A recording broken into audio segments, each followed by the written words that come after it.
This is my gray dot. Look at that. That's my gray dot for white balance on this one.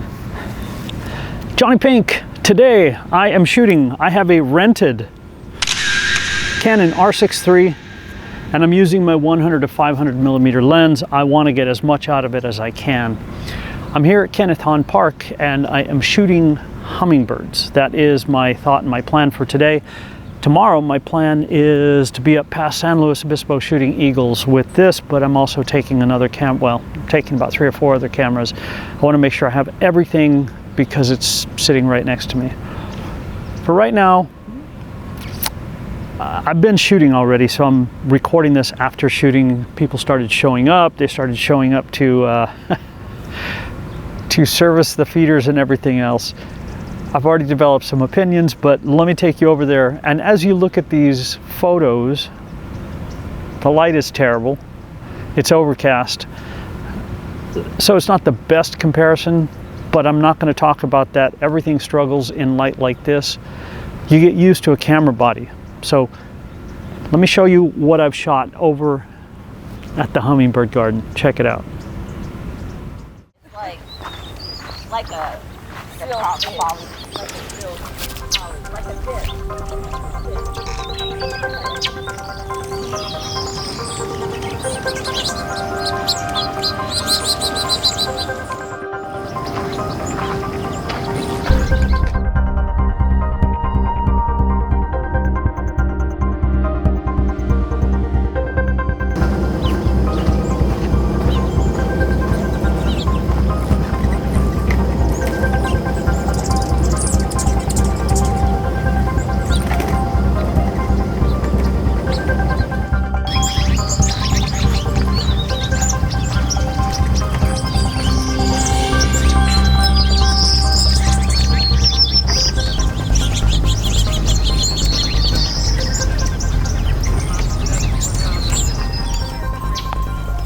Test 1, 2.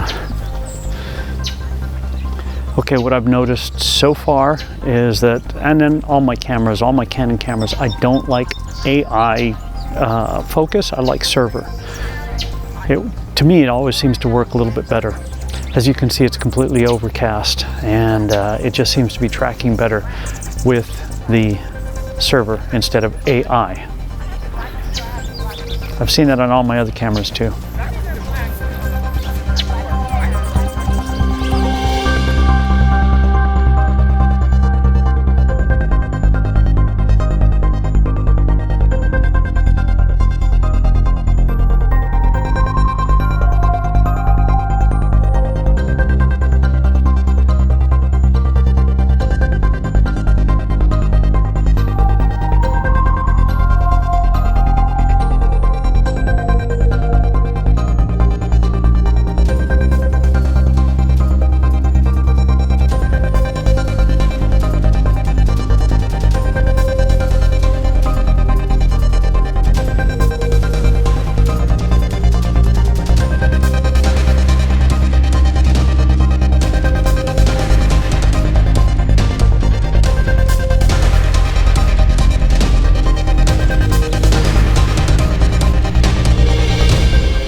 It is struggling in this low light, even with the 100 to 500 on here.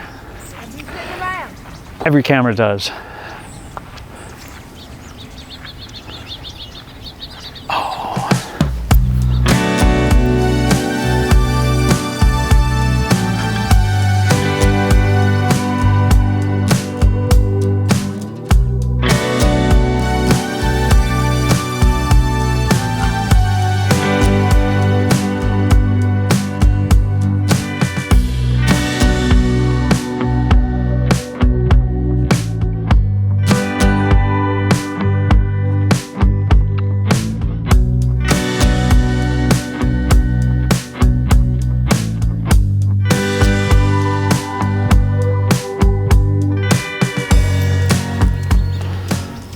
What I'm really hoping to test on this is a buffer. For most people, holding down the shutter is not a big deal, and I know where my different camera, the limitations are, But for a new camera, I want a bigger buffer, which is one of the things I did not like about the Canon R5II, but we'll talk about that later. Now, while I do have this rental, I'll be tweaking all the settings to get it exactly where I want it to be. I've got it so close right now, but there's a few things. I need to go in and turn on the allow manual focus always. And the reason I always come here is because I get hummingbirds. I love the hummingbirds, and hummingbirds are a challenge for any camera. Swallows are too. I have trouble with swallows because they move so fast. And if you have a camera with rolling shutter, you see those wings at a kind of crazy angle. It's kind of cool sometimes. So I think I'm gonna wander over here and get some different angles. So.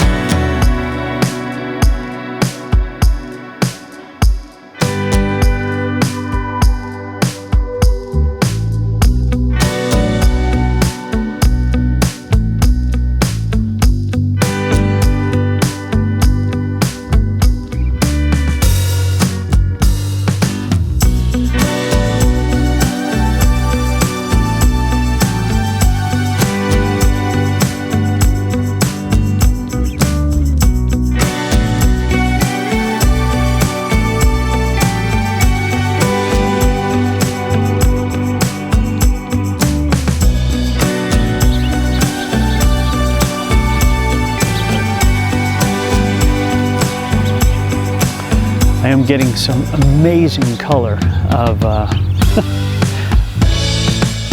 them perched. And oh, the cool thing about this lens too is that minimum focus distance being so close, I can actually shoot them right over here, and that this is just at arm's length, which is cool. Again, in this low light, it is struggling a little bit, but every camera would. They get better and better as time goes by, but nothing is perfect.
Okay, one thing I am noticing is how long it takes this buffer to clear. Yeah, the buffer's bigger and everything, but it really does take a long time to clear.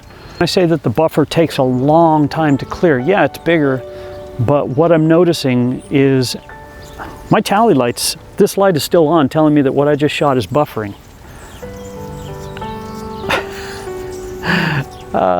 Yes, I'm shooting in full RAW, not compressed RAW. That's still a problem. Still going. Still going. I don't know if you can see the red light there.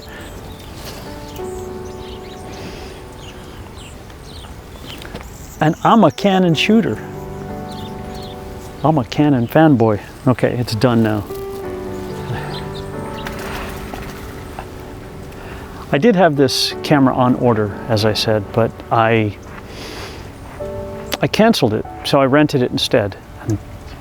My initial impression is it's good, but I'm glad I didn't buy it. This is a rental, and I do have rental links down below. Another thing I found interesting is if you go to B&H and Adorama, at least it was when I checked before leaving, You can buy these right now and they'll ship it to you and you'll have it in a day or two. That's unusual for a new camera.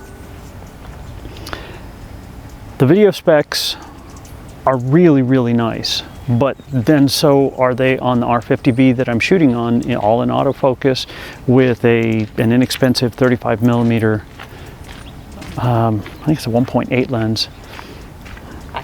So is it the best? Is it going to do what I want it to do? I don't know. I'm okay with rolling shutter from the R7. I like that added reach. I love my R5, the original R5. I think it's phenomenal. I love the R50 and I love the R8.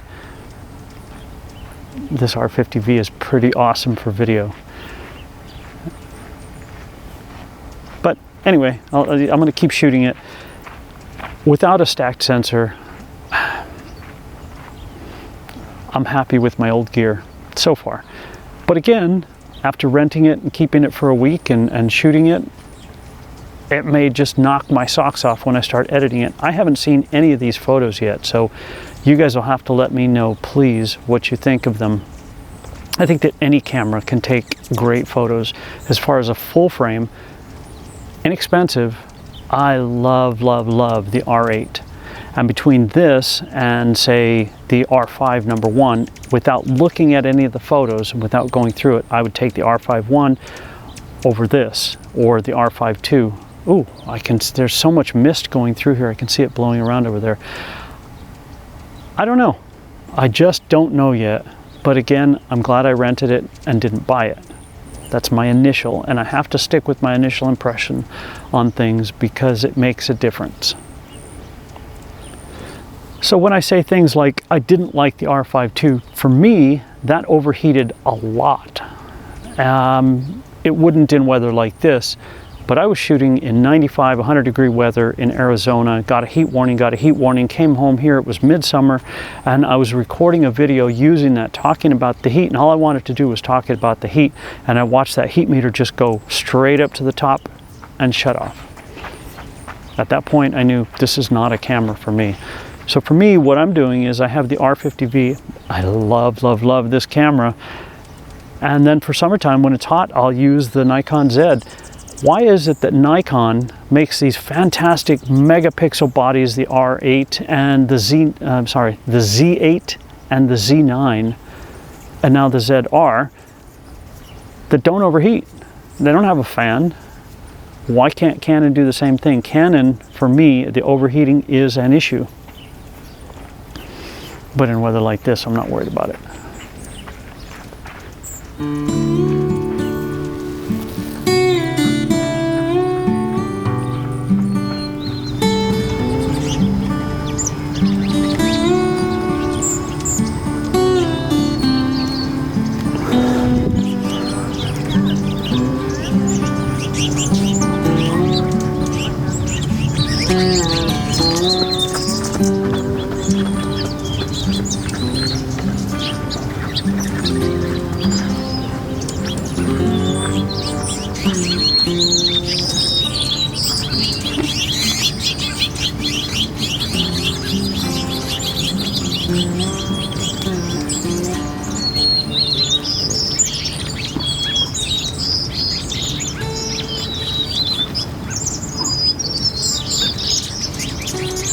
Okay, so now that you come back here, what I've noticed so far, just shooting this for the last,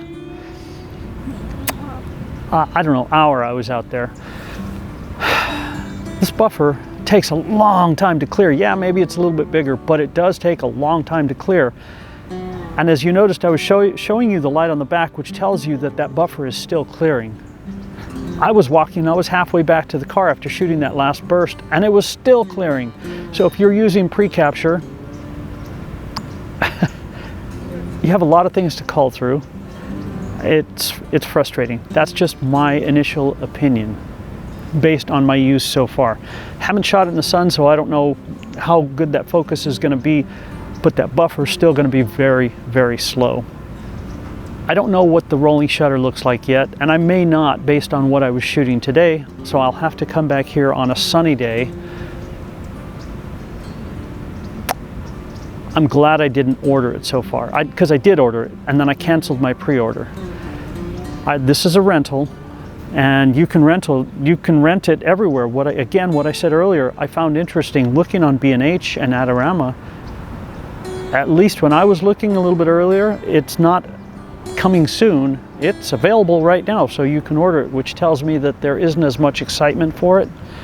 Now the video functions in here are phenomenal, and I am shooting, as far as I can tell, in open gate, shows that it's on. The highest setting in RAW, which I really, really like. I don't know what any of it looks like. The focus looks to be awesome, but this is the kind of weather sometimes that wildlife photographers that we shoot in, so it'll be interesting to see when I get home. You will have already seen it at this point because it's in the video. So again, let me know what you think of it. Am I excited about it? Well, not having a stacked sensor, I'm happy with my R7 and the rolling shutter. I'm happy with my R5 and the rolling shutter. And even when I was shooting the R3 for Hummingbirds at the Patent Center, and when I was shooting the R5 II that overheated on me at the Patent Center, even though those are stacked sensors, I still had, every once in a while, a little rolling shutter with the fast-moving Hummingbirds. It happens. Not a big deal. Unless you're shooting a DSLR, that's different. Or what is it, Sony's A9 something, I don't know, that is global, but that's neither here nor there. I'm a Canon shooter. I really, really like Canon. Their autofocus just works for me. And I think I was watching Jared Poland, or listening to him on my drive here, and he was mentioning the R8, and I know that in some of my other videos, when I've rented the R8, that camera, for as inexpensive as it is, a full frame camera, that thing just blows me away. It is an awesome pleasure to shoot. Doesn't have the pre-capture. Don't care about pre-capture because it's not something that we've had for years. It's a nice feature, but it does start filling up your memory a lot. I will shoot it, if I'm shooting this for eagles, if I'm able, if there are any there, then I'll have it on. I'll have an extra card as well. 2 extra cards maybe, we'll see. My initial impression, I don't know. I really don't know. But please, let me know what you think of it down below. I do want to say thank you to you for letting me share with you. I'm shooting on the Canon R50V, and the more I use this little camera body, the more impressed I am with it. It is awesome, and I'm shooting in autofocus today on an inexpensive 35mm lens instead of using my manual focus, my Fat 67 that I discovered. Man, do I love that lens. My chin-on lens, I love that too. I think that's phenomenal for a vintage lens. And my Fat 67 35mm Pentax, it's an awesome lens. Anyway, none of that has anything to do with this Canon R6. It is awesome. So it's been on this whole time. How about that? Let me zoom out to 100mm, and it'll be too close, but let's shoot it anyway. I'm gonna go home and play with some of the settings in this and get it more tweaked out to where I want and not try. Anyway, have a fantastic day, whatever it is you're gonna do. Oh, hello, little squirrely. I know how to set these things because I've been using Canon for so long, and the menus change slightly, but to me, the menus make sense. So anyway, give it a thumbs up. JonnyPink, thanks a lot. We'll see you guys. Have a fantastic day. No, I'm not beaming out today. I'm just gonna walk out of the shot and I'll say I'll see you later.